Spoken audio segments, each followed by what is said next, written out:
En esta oportunidad haremos una revisión de los conceptos asociados a la optimización no lineal restringida. Esto abordando los puntos que van desde la penalidad hasta los conceptos de programación cuadrática secuencial. Esto está enmarcado en el programa de maestría en matemática y computación de la Facultad de Ingeniería de la Universidad de Carabobo. Abordaremos conceptos como los fundamentos de la optimización con restricciones, los métodos de penalización y barrera para aplicar estos procesos de optimización. Haremos una revisión de los algoritmos o del algoritmo en espacio factible, así como la revisión de la aproximación de la programación cuadrática secuencial, que es este SQP, que es Square eh, Sequential Quadratic Programming, y el uso de herramientas computacionales para hacer estos cálculos. Eh, Vamos a hacer una breve revisión o un refrescamiento de los fundamentos de la optimización con restricciones.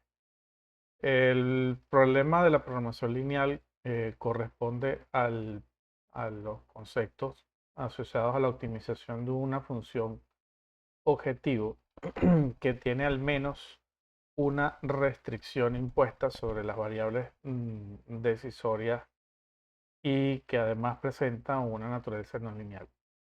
Esto se explica matemáticamente de la forma estándar como está expresado en esta función. El- la, la minimización de la función f de x para toda x que pertenece a Rn. Sujeto, en este caso, a este grupo de restricciones en las que x pertenece en la que x, que pertenece al espacio de Rn, es el vector de las variables de decisión, y la función es una función que va de Rn a R, que se considera la función objetivo y es escalar, de modo que cuantifica el criterio que se va a optimizar, por ejemplo, costos operativos, energía o error en algún tipo de modelo de ajuste. Epsilon y, y, y y hasta ahí son los conjuntos de índices finitos para los cuales las restricciones de igualdad y desigualdad respectivamente se cumplen. Ahora, habiendo visto esto, entonces, bueno, podemos considerar lo que es un conjunto factible y la naturaleza del óptimo. Las restricciones que definen los límites del espacio de búsqueda geométrico de una reacción se conocen como conjunto factible o región factible, y está denominada por la letra omega, en donde omega implica que cualquier punto que pertenezca a omega se define como un punto factible. A diferencia de la programación lineal, la topología en la que la topología de problema asegura que siempre va a haber un vértice del poliedro convexo, lo que en algún momento llamamos también el simplex, y de que ese vértice es el que reside o en donde está el óptimo global. Para la programación no lineal, la región omega puede ser no convexa o incluso disconexa, de forma tal que, salvo que se demuestre la convexidad del problema, el objetivo del análisis y de estos algoritmos computacionales será localizar siempre o ubicar o determinar un minimizador local. Y de esta forma, entonces, este minimizador local será un punto x, x asterisco que pertenece al espacio omega, que existe en la vecindad, de forma tal que entonces se cumpla esta función, ¿no? Que la función evaluada en este x asterisco va a ser menor o igual a la función evaluada en una x, tal que x exista en omega y esté unida con el espacio L. Ahora, un concepto analítico fundamental es el concepto del conjunto activo.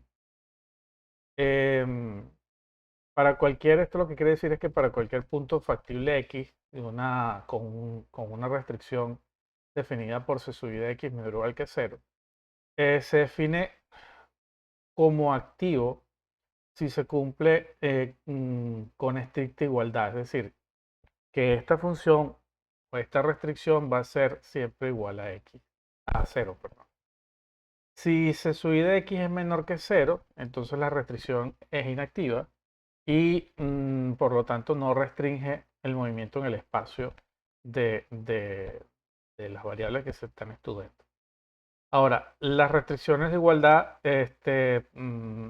por definición, siempre estarán activas, de modo tal que un conjunto activo A de X va a agrupar los índices de todas estas restricciones restrictivas en X según esta expresión. Ahora, identificar el conjunto activo en la solución X asterisco es realmente el objetivo de la programación no lineal, ya que las restricciones activas dictan la existencia de los valores de los multiplicadores de Lagrange. Ahora, asociado a todo esto, tenemos que considerar la suposición de suavidad, que lo que nos permite es que el problema se trate analítica y computacionalmente.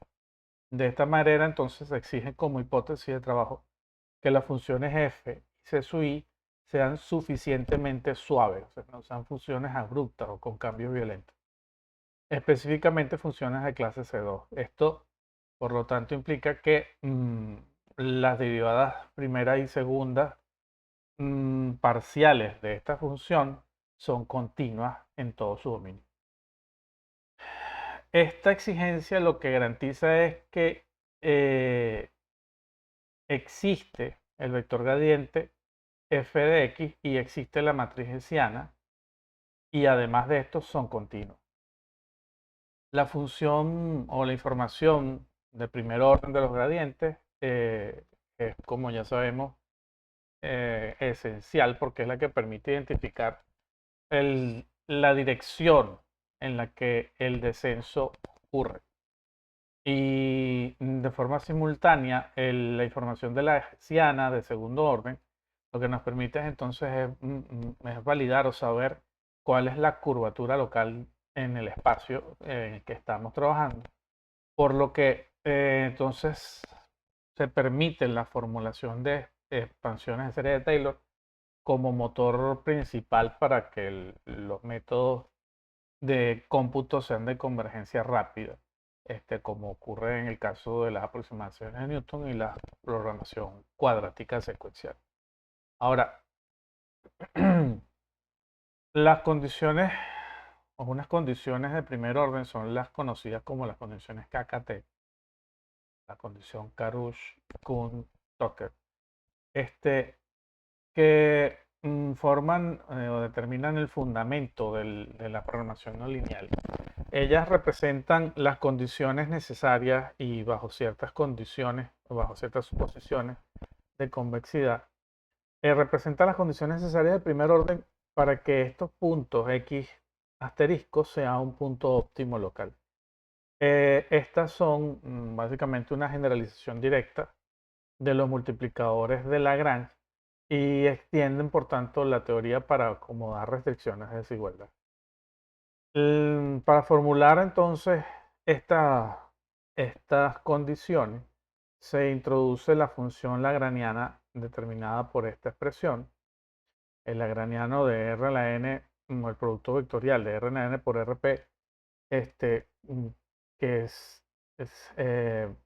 mm, tiene como, o que llega hasta R, de modo tal que entonces combina la función objetivo y las restricciones en una expresión escalar eh, que permite o que se permite utilizar a través de los multiplicadores de Lagrange bajo esta forma que tenemos acá. La cualificación de restricciones determina que las condiciones, o que para que las condiciones del Karush Kuhn-Tucker sean válidas en el minimizador local X asterisco, la geometría del conjunto factible en ese punto debe ser bien portada. Esto se garantiza mediante las condiciones de regularidad o cualificación de restricción. Las más utilizadas en algoritmos es la independencia lineal de las restricciones activas, lo ICQ, Linear Independence Constraint Qualification. De modo tal que si se cumple que X asterisco, que en X asterisco los gradientes de todas las restricciones activas son linealmente independientes, entonces la sumatoria siempre será igual a cero. El cumplimiento del ICQ asegura que los multiplicadores de Lagrange lambda asterisco asociados al punto óptimo X asterisco sean únicos, de modo tal que se evitan singularidades en las ecuaciones, y esto es lo que permite entonces resolver los algoritmos de programación cuadrática secuencial. Ahora, bueno, haremos una revisión del sistema Karush con Tucker.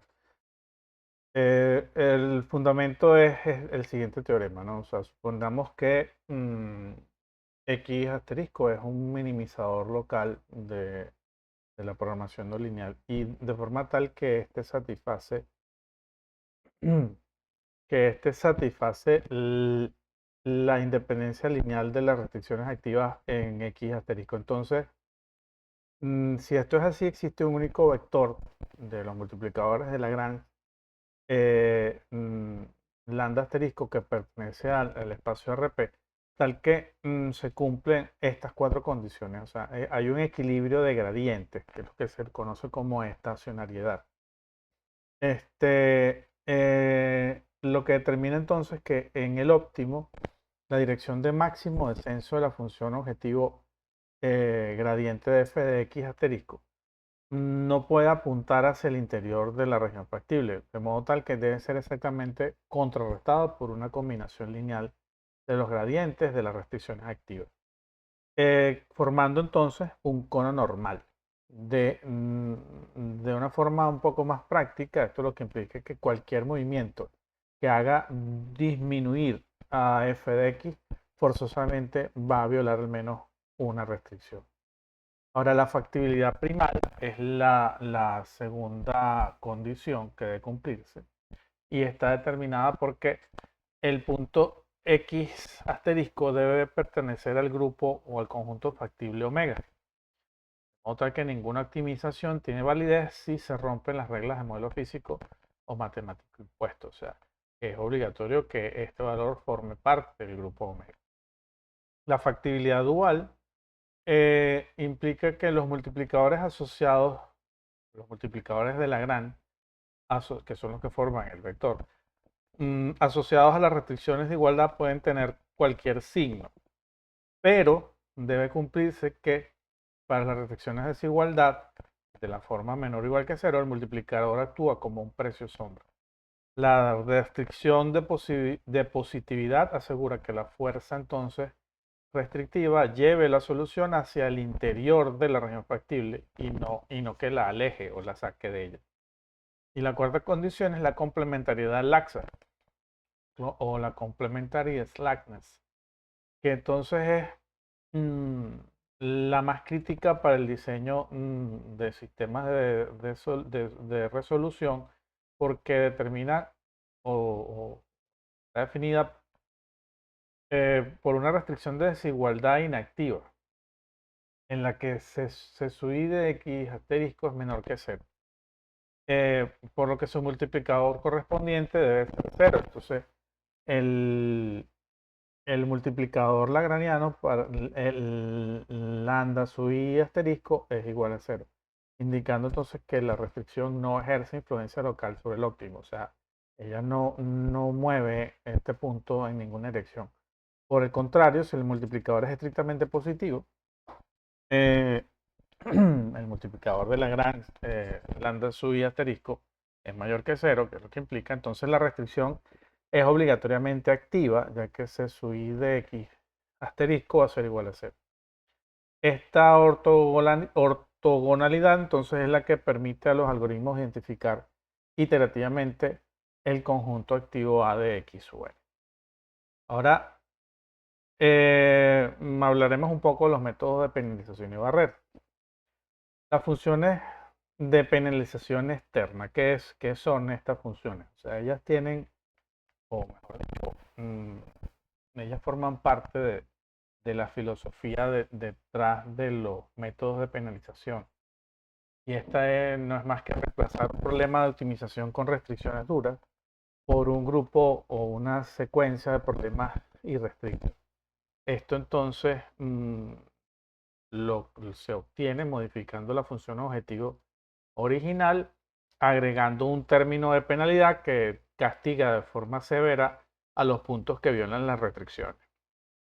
Esto entonces se denominan métodos eternos porque la sucesión de puntos óptimos generados en cada iteración típicamente aproxima a la solución exacta de X asterisco desde fuera de la región factible. Ahora, la primera función de penalidad es la función de penalidad cuadrática. El enfoque más intuitivo y estudiado es el método de la penalidad cuadrática, ya que para el problema de la programación no lineal estándar se define la función de penalidad como una p de x en, en, en, en u de la siguiente forma. Tenemos la función f de x, la cual entonces se le calcula las sumatorias cuadráticas de los c sub i, donde mu es mayor que 0, es el parámetro de penalidad. Mu es el factor que tenemos acá multiplicando las dos sumatorias. El diseño de esta función asegura que si x es factible, los términos de la penalidad se anulan. De modo tal que entonces la función p de x de u es igual a f de x. Si x es factible, entonces esta probabilidad será mayor que f de x. Y el operador máximo de 0 para c sub i de x garantiza que las restricciones de desigualdad solo penalizan el modelo cuando son estrictamente violadas las condiciones de c sub i de x es mayor que 0. Ahora, el procedimiento algorítmico consiste en definir una sucesión estrictamente creciente de parámetros de penalidad. O sea, tenemos que 0 o vamos a definir un grupo de mus, en este caso mu sub 1, mu sub 2, mu sub k, donde esto tiende a infinito, que todos van a ser mayores que 0 y a su vez los subsiguientes van a ser mayores que el anterior. De modo tal que para cada mu sub k se usa un método de optimización irrestricta, que puede ser, por ejemplo, el método de Newton. Para así encontrar el minimizador local x de k, de modo tal que la probabilidad de x de u de k, y utilizando la solución anterior, se defina como un punto de partida. Ahora, las matemáticas de este método se resumen en el teorema de convergencia fundamental, que es la convergencia de la penalidad cuadrática, y este determina que se debe suponer que para cada mu sub k, el punto xk es el minimizador global exacto de la función de probabilidad de x de u de k. Entonces, cualquier punto límite de esta sucesión de x de k es una solución óptima global del problema restringido original.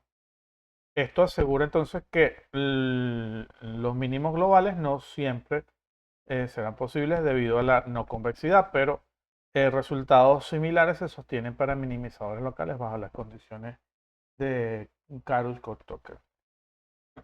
Ahora, la estimación de los multiplicadores de Lagrange, ¿cómo se realiza? Bueno, esto es una propiedad analítica notable del método de penalidad cuadrática, y ya que proporciona una estimación natural de los multiplicadores de Lagrange.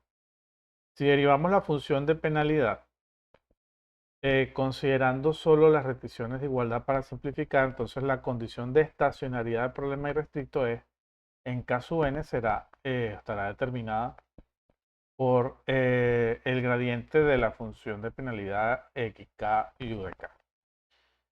De modo que, bueno, aplicando el operador gradiente y igualando a 0, obtenemos esto. Al comparar esta ecuación con la condición de estacionariedad de Karl-Kurtoker, en la que el gradiente de la función f de x más la sumatoria de el gradiente de la función c sub i por x asterisco multiplicada por los valores o los multiplicadores de Lagrange será igual a 0. De forma tal que se deduce que a medida que mu sub k tiende a infinito, el x de k entonces tenderá a x prima, que es el valor mínimo al que queremos entonces llegar con la función. Los productos así de mu sub k por c sub i por xk convergerán a los multiplicadores de Lagrange de manera óptima, entonces si esta condición se cumple. Esto entonces revela que para que los multiplicadores de Lagrange lambda sub i de asterisco sean finitos y no nulo, cuando mu sub k tienda a mayor que 0, la violación de la restricción c sub i por x de k debe tender a 0 y ser proporcionalmente a 1 entre mu sub k. Ahora, abordando el problema del mal condicionamiento numérico, podemos definir que, bueno, que el método clásico, aunque sí tiene elegancia teórica, sufre de una limitación computacional y para obtener entonces una alta precisión de la factibilidad se requiere que mu sub k sea extremadamente grande. De modo que evaluar la matriz hessiana de la función de penalidad x de mu sub k revela un comportamiento como el que se muestra a continuación, que estará determinado nuevamente por las restricciones de desigualdad. Para el hessiano de la función de penalidad x de u de k, tenemos entonces este desarrollo, en el que cuando mu sub k tiende a 0, el tercer término de la expresión de esta ecuación, que es mu sub k por a de x transpuesta por a de x, en donde a de x es la matriz atomiana de las restricciones, domina completamente a la matriz hessiana. Esta matriz dominante entonces tiene un rango incompleto, ya asumiendo que tiene menos restricciones que variables, de modo tal que m es menor que n, lo que significa que posee autovalores del orden de mu sub k y otros del orden 1. Esto entonces determina como consecuencia que el número de condición de la matriz hessiana tiende a infinito. De modo tal que el multiplicador de Lagrange máximo entre el multiplicador de Lagrange mínimo va a tender a infinito cuando mu sub k tiende a infinito. Este mal condicionamiento numérico hace que el cálculo de la dirección de búsqueda en los métodos de Newton sea inestable, lo que determina o hace que ocurran muchísimos errores de redondeo y que los algoritmos de optimización fallen mucho antes de alcanzar la convergencia. Ahora, los otros métodos que se pueden considerar son los métodos de barrera, los métodos de punto interior. A diferencia de los de penalización externa, estos se acercan al óptimo desde la infactibilidad. Los métodos de barrera tienen como filosofía mantener todas las iteraciones estrictamente dentro de la región factible. O sea, esto busca que cada iteración, cada valor que se obtiene de la iteración esté dentro de la región factible. Para que esto sea posible, entonces, lo que debe ocurrir es que el problema tenga un interior no vacío y esté definido como la región factible de F0 sea igual a un valor de x que pertenece a Rn, tal que se subí por la restricción se subí de x es menor que 0 para todo y que pertenezca a i. Estos métodos se diseñan exclusivamente para manejar restricciones de desigualdad. O sea, si el problema original contiene restricciones de igualdad, estas tienen que ser entonces tratadas con otros enfoques como el lagrangiano aumentado o los métodos primales duales. De modo tal que el requerimiento fundamental de un método de barrera es que el algoritmo debe iniciarse con un punto estrictamente factible, tal que x de 0 pertenezca a la función de penalidad que hemos definido. Ahora, hay que establecer entonces una condición que es la barrera logarítmica. Y es el mecanismo principal que consiste en añadir a la función objetivo un término que va a tender a infinito a medida que x se aproxima a la frontera del conjunto factible. Por lo que es como crear un muro de contención repulsivos. La función de barrera computacionalmente más elegante y eficiente es la barrera logarítmica, en la que entonces lo que hacemos es que a la función f de x le restamos la sumatoria de los logaritmos de los c sub i de x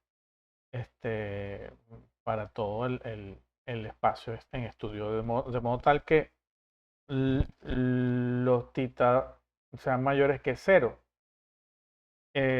o donde mejor dicho, tita mayor que 0 es el parámetro de la barrera. Si el x pertenece a la función de penalidad f0, entonces los c sub i de x serán menores que 0, por lo que el argumento del algoritmo será positivo y la función estará entonces adecuadamente definida. A medida que una restricción activa se acerca al límite en el que c sub i de x tiende a 0 por la izquierda, el término entonces del logaritmo menos c sub i de x va a tender a menos infinito. Al estar multiplicado por menos, menos tita, entonces el valor de la función b de x de tita se disparará a infinito, por lo que entonces se impide así que el algoritmo de minimización cruce esta frontera definida por logaritmo.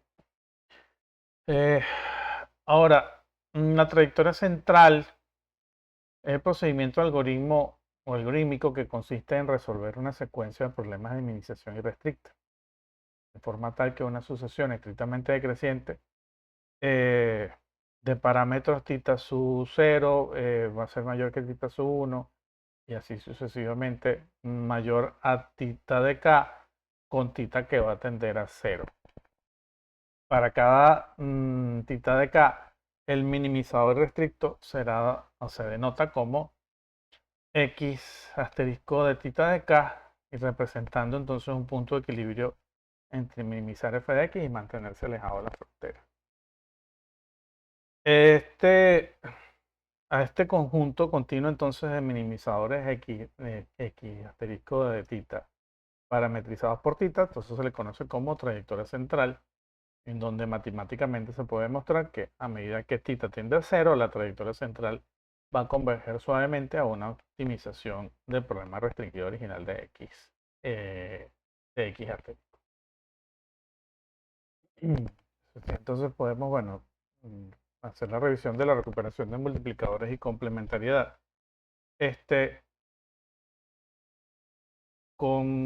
forma tal o sea, es una forma en la que podemos conectar las condiciones de Kárpov-Tucker con la barrera logarítmica.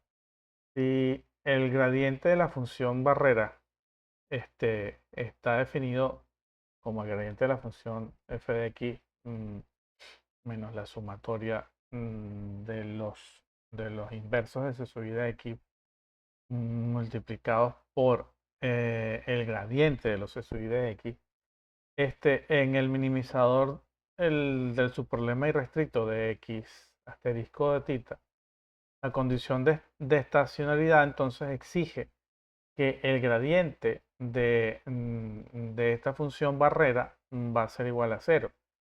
Ahora, si los multiplicadores lagrangianos se definen como menos tita entre C sub i de x asterisco de tita para todo i que pertenezca a i.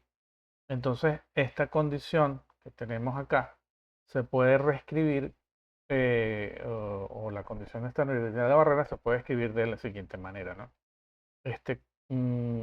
Como el gradiente de la función f de f asterisco de tita más la sumatoria del producto de los multiplicadores de Lagrange,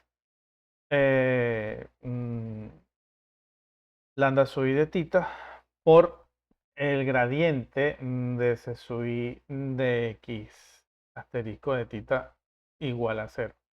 Esto es exactamente equivalente a la condición de estacionariedad de Karuch-Tucker.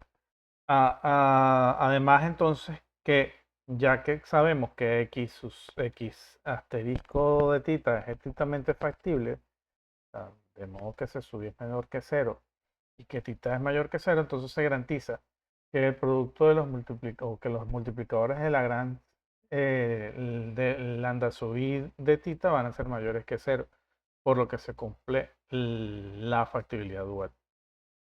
Ahora, la complementariedad laxa se determina despejando de la ecuación que teníamos anteriormente una relación exacta para cada punto de la trayectoria central, que está definida por esta expresión en la que participan los multiplicadores de Lagrange y los C sub i y las restricciones dadas por C sub i de x lambda de tita igual a tita.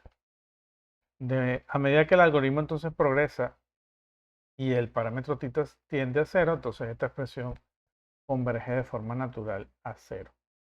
De modo tal que se satisface la condición de complementariedad de Karuch-Tucker. Ahora, el condicionamiento numérico de la Hessiana, de forma similar al método de penalización, y los métodos de barrera clásicos enfrentan entonces un mal comportamiento computacional, dado que la matriz hessiana de la función barrera b de x de 0 está dada por esta expresión. Para las restricciones activas, que están activas en el punto óptimo de C sub i de x asterisco igual a 0, el término tita entre C sub i al cuadrado diverge a infinito en la medida en la que tita tiende a 0. Esto entonces causa que el número de condición de la hessiana tienda a infinito, lo que dificulta el cálculo de los pasos de Newton cuando está llegando al óptimo. Esa limitación es la que entonces impulsó el desarrollo de los algoritmos más modernos como el primal dual de punto interior. Ahora, abordando los algoritmos en el espacio factible, debemos considerar que los métodos de regiones factibles se caracterizan por generar una sucesión de puntos xk, de forma tal que cada iterado satisface estrictamente las restricciones del problema. Esto es lo que entonces en ingeniería permite evaluar funciones de objetivos fuera de un espacio factible, o evaluarlas fuera de un espacio factible no tiene sentido, lo que además entonces conlleva a producir errores de cálculo. Ahora, el primer método que podemos revisar en este sentido es el método de las direcciones factibles, o el método Sloterdijk. Y este se caracteriza por generar una sucesión de puntos x de k de forma tal, como ya lo comentamos, que cada iterado satisface estrictamente las restricciones del problema.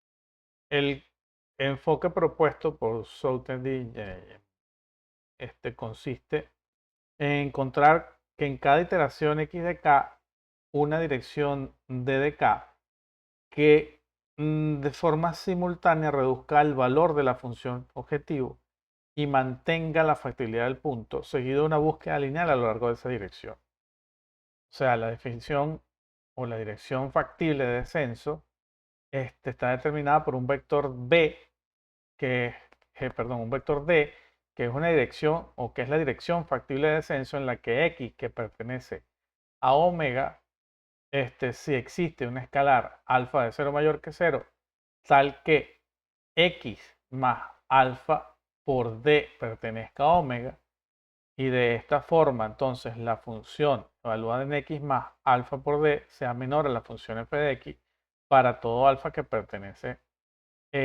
a el subespacio de 0 hasta alfa de 0. Esto, o a partir de aquí, bueno, podemos entonces hacer la revisión de la geometría de la búsqueda a través de los conos de descenso y los conos de factibilidad para que la dirección del descenso D se considere como tal. El ángulo entre D y el gradiente de la función debe ser obtuso. Esto se define, o esto es lo que determina el cono de direcciones de descenso D. Estará determinado entonces por esta función.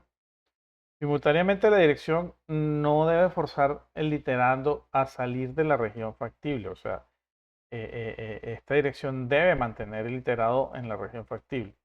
Para que las restricciones entonces que estén activas en caso X, es decir, si pertenece a A por el caso X, entonces cualquier movimiento que ocurra debe apuntar hacia adentro de la región, manteniendo el próximo punto de la iteración dentro de la región. Esto entonces define el cono de direcciones factibles como F a partir de la siguiente expresión. Y el objetivo del método Southend-Dicke es entonces encontrar un vector de K que pertenezca a la intersección de esos dos conos, de forma tal que de K pertenezca a la unión de D de K sub n y de F de X sub K. Ahora, el subproblema de generación de dirección. Para encontrar la mejor dirección en el caso de las restricciones lineales a su y traspuesta por X, de modo que a su y traspuesta por X sea menor que B sub I, formulamos el problema de la programación lineal, de modo tal que buscamos maximizar la tasa de descenso, lo que equivale entonces a minimizar el producto punto del gradiente de la función f de k de t traspuesta por el vector de dirección d. Lo expresamos acá. Esto, bueno, sujeto a este grupo de restricciones en el que el producto de la sub i traspuesto por d será menor que 0 y los elementos de sub j, los elementos de sub j del vector de dirección d se encuentran entre -1 y 1. Esto lo que entonces determina es una normalización como requisito indispensable. Como la función objetivo de su problema es lineal, si existe una dirección entonces de descenso de que produzca un valor negativo, cualquier valor o escalar positivo, eh, lambda d producirá un valor mucho más negativo. De forma tal que entonces el problema del NN no esté acotado. El manejo de estas restricciones no lineales, entonces, está determinado por los C sub i de x menores o igual que 0, bajo la condición de tangencia en la que debe cumplirse que el gradiente de los C sub i por x de k transpuesta por d sea menor que 0, no es suficiente para garantizar la factibilidad local si la frontera es convexa hacia el exterior. Un pequeño paso a lo largo de la tangente entonces podría violar la restricción. Ahora, para solucionar esta posible violación, entonces Southend introdujo un parámetro de empuje o un parámetro push-up como un delta mayor que 0. Y modificando el subproblema lineal, entonces se introduce una variable auxiliar z, que está sujeta a las restricciones de que el gradiente de la función f de x de k transpuesta por d menos z sea menor o igual que 0. Y de la misma forma, entonces, que el gradiente del producto C sub i por x de k transpuesto por d menos tita sub i por z también sea menor o igual que 0, siempre y cuando los de sub j, o sea, o los elementos del vector de descenso estén normalizados y se encuentran entre -1 y 1. De aquí entonces lo que definimos es que los delta sub i mayores que 0 son pesos predefinidos. Si el mínimo resulta en z menor que 0, entonces se encuentra así una dirección que es estrictamente factible, o sea, ya que cumple con la condición de que el, el gradiente de producto de C sub i transpuesta por D sea menor que 0. Lo que hace entonces o obliga al vector hacia el interior de la región factible, contrarrestando así el efecto de la curvatura. Ahora, si z es igual a 0, se concluye que no existen direcciones factibles de descenso. Y bajo ciertas condiciones de Karl-Tucker, el punto actual entonces x de k será ya por ende un óptimo local. Una condición interesante de revisar también es el fenómeno del zigzagueo o jamming y las restricciones activas. Los descubrimientos computacionales, uno de los más importantes sobre el método de South-X original, es que te puede fallar en converger al óptimo debido al zigzagueo o al jamming. Este problema ocurre porque el algoritmo solo considera restricciones estrictamente activas, en las que el producto de CSUI por x de k es igual a 0. Al dar entonces un paso hacia el interior, una restricción se vuelve inactiva, pero la función objetivo puede empujar entonces rápidamente el siguiente paso de regreso hacia la misma frontera. Esto entonces genera una secuencia infinita de iteraciones con pasos alfa de k que tienden a 0, que rebotan contra la frontera sin entonces avanzar hacia el valor mínimo o hacia la solución que se desea. Ahora, para mitigar el jamming, las implementaciones actuales utilizan el concepto de restricciones activas y en lugar de evaluar solamente los SUI de X que son iguales a 0, el conjunto activo modificado incluye entonces restricciones que estén muy cerca de ser violadas pero sin llegar a serlo. De forma tal que el épsilon mayor que 0 es un umbral de tolerancia y esto obliga al subproblema de dirección a respetar restricciones inminentes, lo que permite entonces estabilizar la trayectoria del algoritmo y restaurar la convergencia global. De forma tal entonces que, bueno, la búsqueda lineal y la actualización nos dice que una vez que se ha obtenido esta dirección de K que nos lleva hacia el interior del espacio, el siguiente paso del algoritmo determina el tamaño del paso óptimo, resolviendo el problema unidimensional en el que la función mínima para alfa mayor que 0 de f de x de k más alfa de su k está sujeto a que las x de k más las alfa de su k pertenezcan al espacio omega. Esta nueva iteración se actualiza entonces como x de k sub i más x de k más alfa de k por dk y el proceso se repite hasta satisfacer el criterio de convergencia basado en la tolerancia de Karl-Tucker.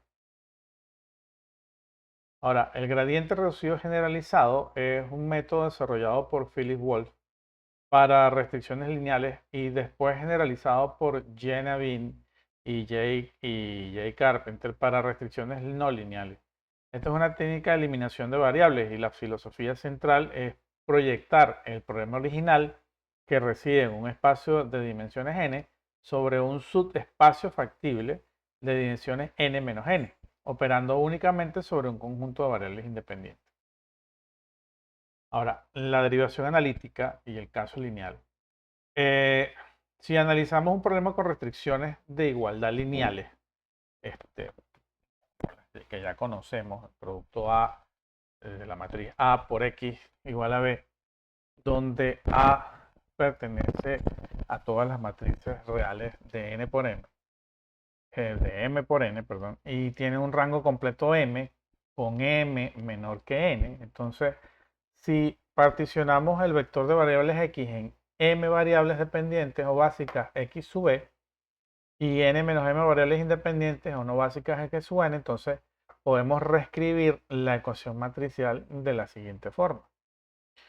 El A de X va a estar compuesto entonces por una sección B y un grupo de matrices B y N multiplicado por el vector X, B, X, N, de forma tal que se cumple que la sumatoria de los productos de la matriz B por X de B más la matriz N por los X sub N va a ser igual a B. Entonces estamos reescribiendo la restricción dividiendo la matriz inicial A en dos condiciones que las hemos llamado variables dependientes básicas y variables independientes. Ahora, si asumimos que la submatriz base B, que es la de variables básicas, pertenece a las matrices reales n, m por m y es no singular y es invertible, se puede entonces expresar las variables básicas como una función de las no básicas, de forma tal que las x de b van a ser entonces el producto de la inversa de b por las b menos n por x de n. Ahora, para entender cómo cambia la función f de x objetivo, entonces al mover las variables se utiliza el diferencial total. Y este diferencial total está definido entonces por los gradientes asociados. Y para mantener la factibilidad entonces estricta, cualquier perturbación de dx tiene que satisfacer que a por d de x sea igual a 0. De modo tal que entonces b por d de x de b más n por d de x n sea igual a 0. Y de donde podemos entonces determinar que d de x de b es igual a menos la inversa de b por n por d de x de. Si esto se reemplaza entonces en la relación de dependencia geométrica, se obtiene esta expresión en la que el término entre paréntesis, que es todo este que está acá, se define como el gradiente reducido g de r. Este vector entonces representa la sensibilidad de la función objetivo exclusivamente respecto a las variables independientes y absorbe así automáticamente la reacción forzada de las variables dependientes para no violar las restricciones que ya habíamos definido como a por x igual a b. Ahora, la generalización de las restricciones no lineales. La verdadera fuerza de entonces de la generalización de las restricciones no lineales radica en la aplicación de los sistemas no lineales. Están definidos por los c de x igual a 0. En este escenario, la matriz A es reemplazada por una matriz jacobiana X, J de X, en la que las restricciones son evaluadas en el punto actual X de K. ¿Sabe? Que entonces tenemos esa matriz expresada de esta forma. Análogamente, entonces, el caso lineal, el gradiente reducido local se calcula usando la partición jacobiana GDR que definimos anteriormente. Esto entonces determina o también está asociado con el espacio tangente y la fase de restauración, en donde la no linealidad introduce un desafío topológico crítico, ya que la matriz jacobiana representa una linealización del espacio, del hiperplano tangente, al dar paso en la dirección de descenso menos GDR para las variables no básicas x de n a la k más 1, siendo igual esto a x de n a la k menos alfa por gr. Y actualizar entonces las variables básicas mediante la diferencia, mediante su diferencia de x de b. El nuevo punto generado x gorro abandonará entonces la variedad factible debido a la curva de la restricción c de x igual a 0. Ahora, para corregir esta infracción, entonces el algoritmo GRG incorpora una fase de restauración, lo que permite mantener fijas las variables independientes x de n y de x a la x más 1, a la k más 1, y se resuelve así entonces un sistema de coseno no lineales, usualmente usando el método de Newton-Raphson. Ajustando las variables básicas x y b, de modo que las restricciones vuelvan a satisfacerse entonces dentro de la tolerancia numérica definida por x de b nuevo, va a ser igual a x de b anterior, menos la inversa de la jacobiana de b por c de x de b anterior y x de n a la k más 1. Esta alternancia entonces entre esos pasos tangenciales de optimización son los pasos ortogonales de restauración factible y es la firma característica del algoritmo GRG. Este algoritmo se usa en muchos solvers comerciales. Ahora haremos una aproximación entonces a la programación cuadrática secuencial o SQP y a algunas herramientas computacionales. Cuando hablamos de la programación cuadrática secuencial, eh, hay que tomar en cuenta que este método se considera el estado del arte para la resolución de los problemas de programación no lineal, sobre todo cuando son fuertemente no lineales y de escalas pequeñas a medianas. Una principal diferencia con los métodos de región factible es que el método de programación cuadrática secuencial es un método infactible. Esto lo que quiere decir es que las iteraciones intermedias de los X de K no necesitan necesariamente satisfacer las restricciones originales. De modo que esto permite la convergencia mucho más rápida y eficiente hacia el punto óptimo. Esto se fundamenta básicamente en la aplicación del método iterativo de Newton-Raphson, que permite resolver sistemas de ecuaciones no lineales derivados de las condiciones de Kármán-Korthoff. Ahora, la derivación desde el método de Newton es la que nos permite comprender el origen de su problema de la programación cuadrática secuencial. Ahora, si consideramos primero un problema de programación no lineal con puras restricciones de igualdad c de x igual a 0, la función lagrangiana será entonces la definida por el lagrangiano de x de lambda, en donde esto sería igual a la función f de x más el lambda transpuesto por c de x. La condición de Kármán-Korthoff de primer orden entonces dicta que el óptimo de x asterisco por lambda asterisco, que en el óptimo, perdón, el gradiente de Lagrangiano entonces debe ser 0. De forma tal que se puede crear un sistema de ecuaciones no lineales en el que la función f de x de lambda sea igual a 0. Y esto se puede reescribir entonces como este producto o como esta matriz que tenemos acá, compuesta por el gradiente de la función f de x más el jacobiano de la función de fx transpuesta por los multiplicados por los lambda, por multiplicadores lagrangianos, y las restricciones c sub x igualadas a 0. Ahora, entonces j de x es la matriz jacobiana de las restricciones. Si aplicamos el método de Newton para encontrar las raíces de este sistema desde el punto actual, x de k para lambda de k, y buscamos un paso definido por el d de k o la dirección y el p de lambda, de forma tal que se cumpla esta condición en la que el producto de este vector de k, p lambda, por el gradiente de la función f evaluada en x de k por el lambda de k va a ser igual a la función evaluada o al negativo de la función evaluada en x de k por lambda de k.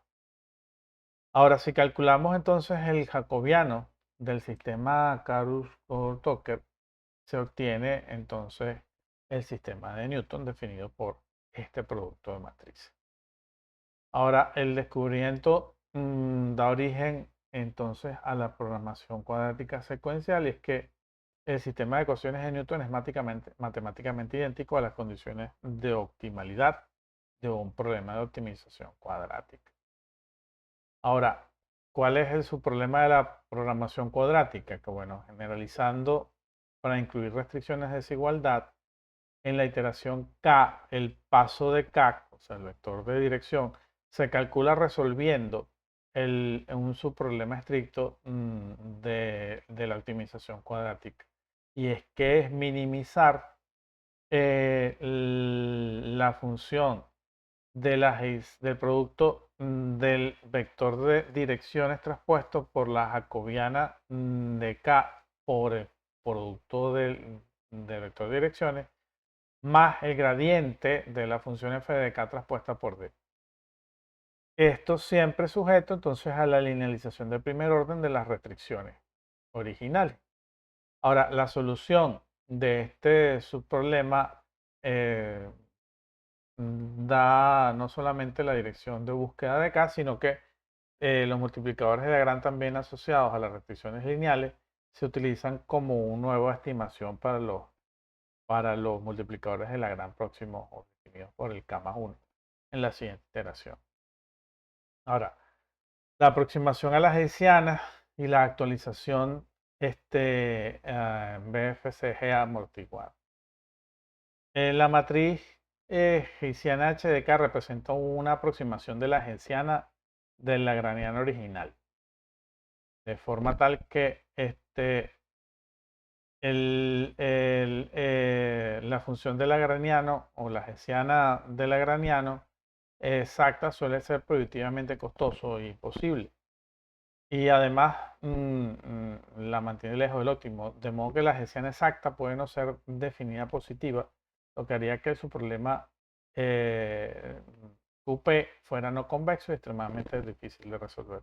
Ahora, para resolver esto se utilizan métodos casi Newton, o quasi Newton, perdón, construyendo la hessiana de K de forma iterativa, de modo que se usa solo la información de los gradientes de primer orden.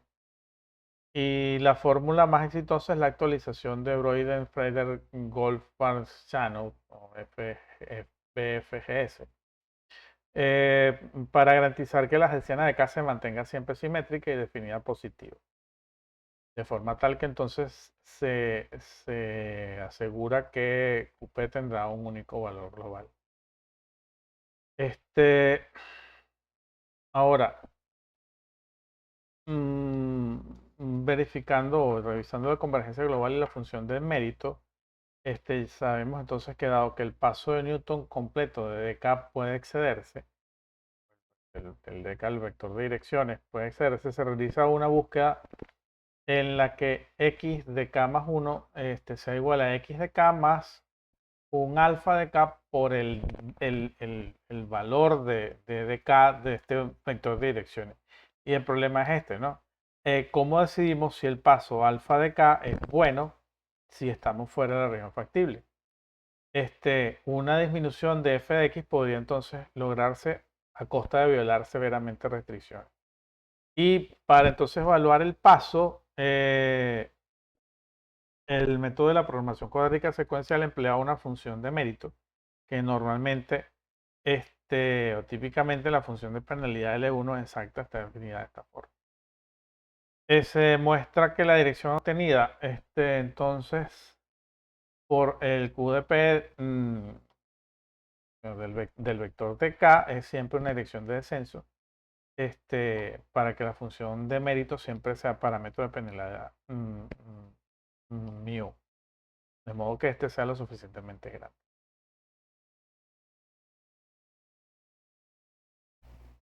El curso hemos estado usando Python para hacer algunos ejemplos de cómo funcionan los métodos o los temas de cálculo que hemos usado.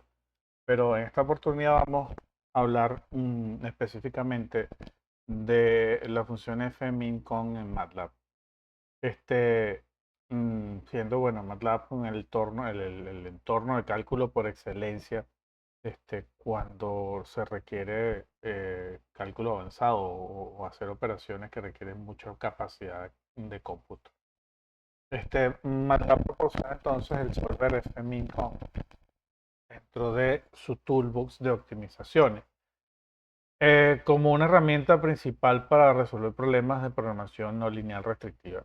La arquitectura de este solver es multiparadigma y no se limita a un solo enfoque teórico, sino que permite entonces que se usen varias familias de algoritmos dependiendo de la topología geométrica de la escala del problema y de la severidad de las no linealidades que lo compongan.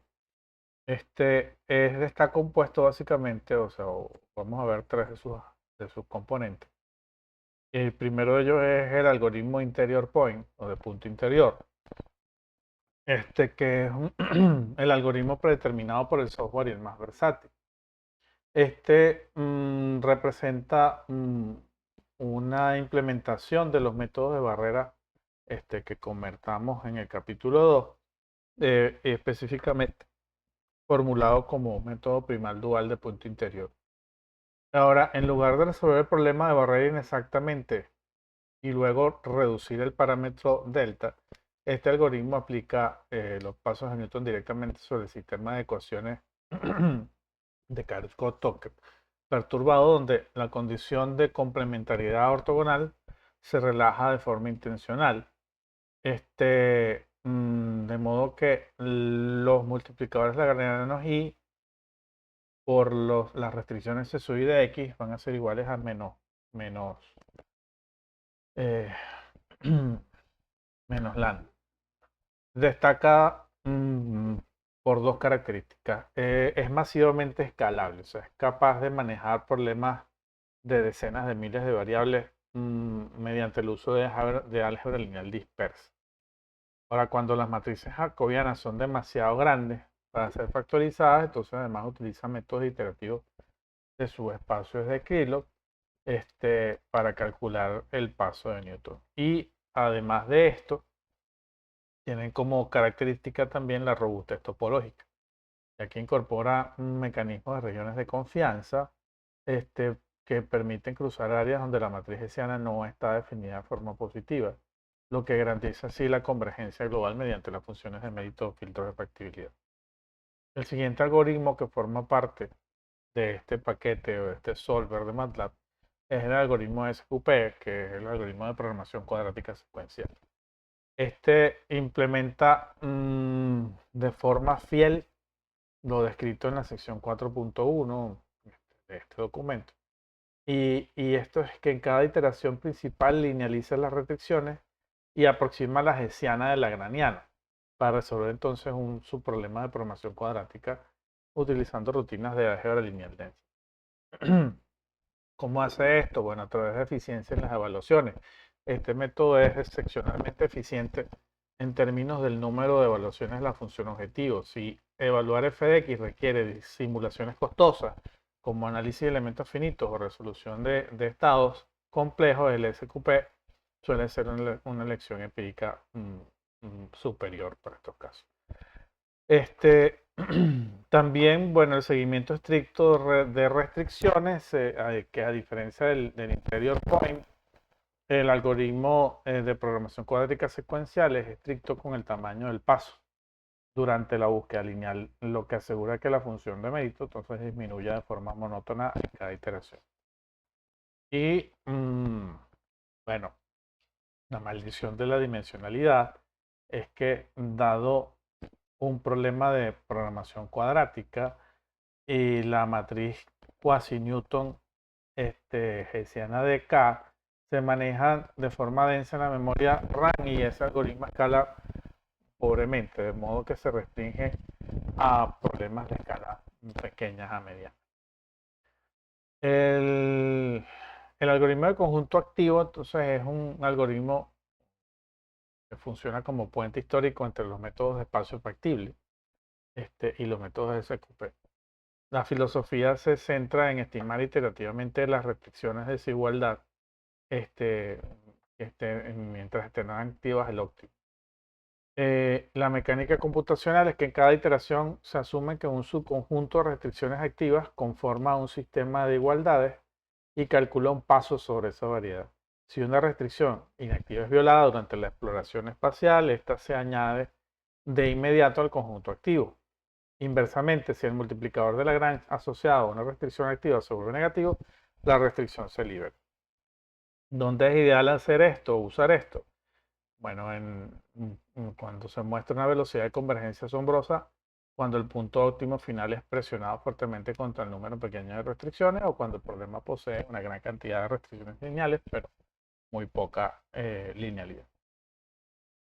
Eso es un poco el material que teníamos que cubrir o que teníamos mm, pendiente por cubrir. Anexo al documento se encuentran unos scripts de MATLAB que eh, muestran los comportamientos que hemos estado conversando. Vamos a revisar un poco esos comportamientos, esos aquí de una forma bastante rápida. así como la función del solver que ya habíamos comentado, el solver fmincon.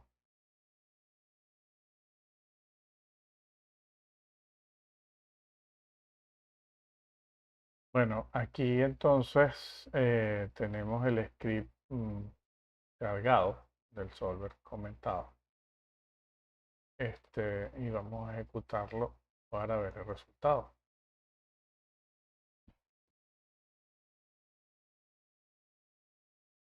Bueno, este script nos muestra eh,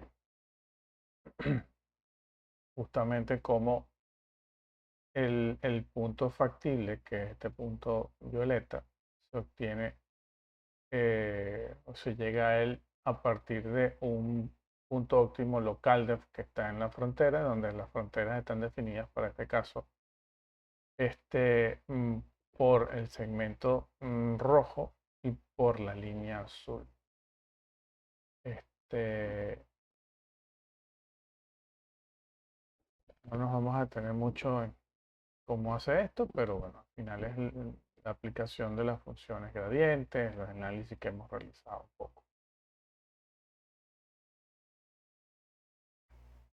En este otro, que es el segundo eh, script el que tenemos allí, bueno, vemos cómo se determina entonces la dirección del máximo descenso eh, para,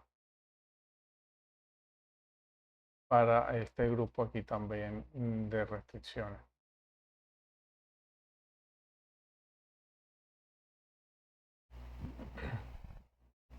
Este otro script eh, nos, nos ilustra entonces el método de la penalidad cuadrática externa, en el que vemos cómo varía la aproximación al punto óptimo dependiendo del valor que le asignemos a mu.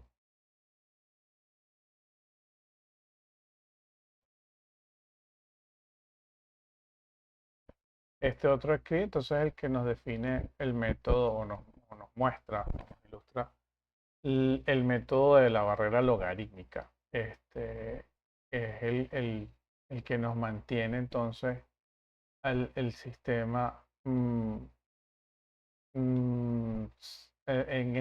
este borde asociado a esta barrera logarítmica determinado por la variación, en este caso, del, del, del- de la variable del delta.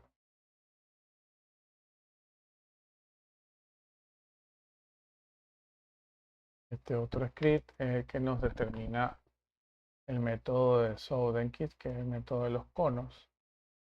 Es interesante también algo. Yo ahorita este MATLAB que estoy usando está corriendo sobre una máquina virtual de Windows. Y eso hace que no tenga acceso al procesador de video, al controlador de video del computador. Este, Esto no me permitía hacer las representaciones tridimensionales de los conos. O sea, que es un ejemplo de cómo realmente la capacidad de cálculo que se exige es alta. Esto hubo que obligar entonces a forzar el renderizado eh, y a quitar transparencia en la visualización de forma tal que la máquina virtual pudiese procesar el valor, ¿no? La frontera aquí está definida por entonces la CSUI, el CSU1 de X, que es esta línea roja. La dirección del máximo descenso está definida por la línea azul, por el vector azul. Eh, la normal entonces está definida por el gradiente de CSU1 y las curvas de nivel están asociadas a este punto rojo. En este caso, el iterado mm, x de k es el que está determinado por el punto amarillo.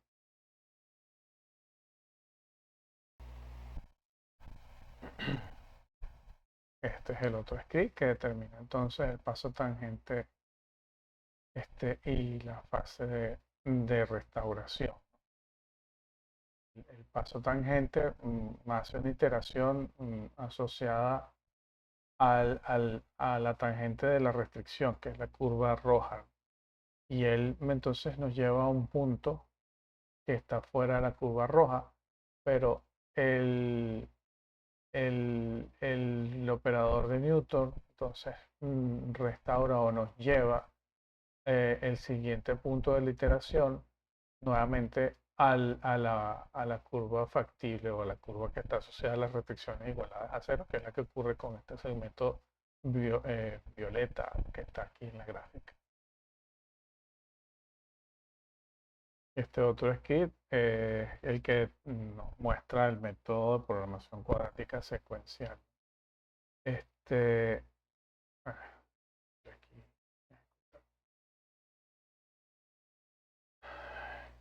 Y bueno, nos muestra entonces justamente el movimiento de las restricciones, perdón, el movimiento de las iteraciones, desde el iterado actual, que es el punto amarillo, hasta el nuevo iterado de x de k sub 1, a través de la dirección d de k, que es determinada por el vector de dirección.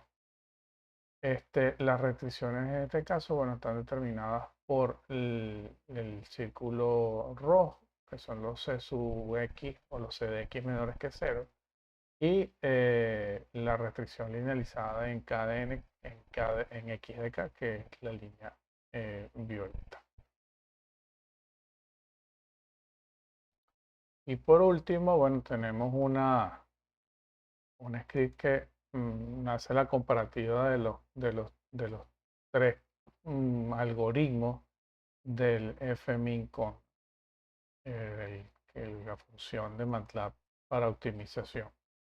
Aquí vemos que para el punto interior o primal dual, de forma macro, tenemos 1, 2, 3, 4, 5 y al menos 6 iteraciones.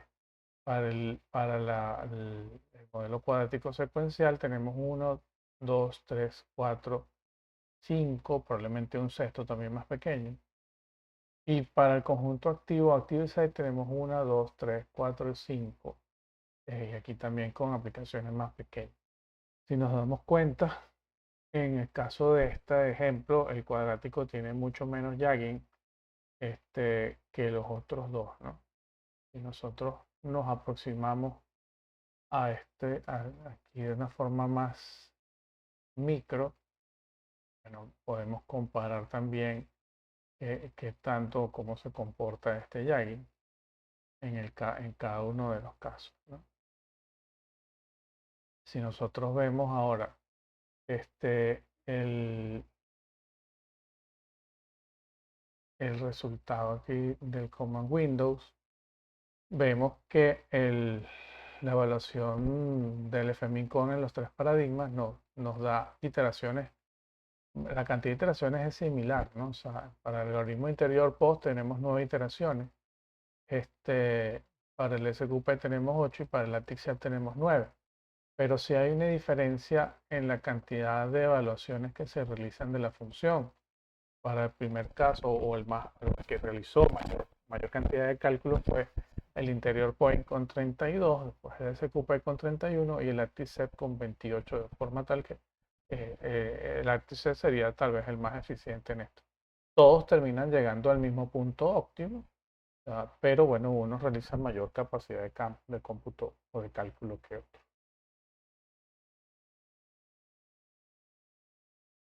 Esto, bueno, fue una pequeña revisión del material que nos correspondía. A medida posible dejaré el documento de allí colgado y los escribí de MATLAB para que puedan ser revisados con detalle. Bueno, les estuvo acompañando Melvin Padilla, estudiante de la maestría en Matemáticas y Computación de la Universidad de Carabobo en la Facultad de Ingeniería en Valencia, Venezuela.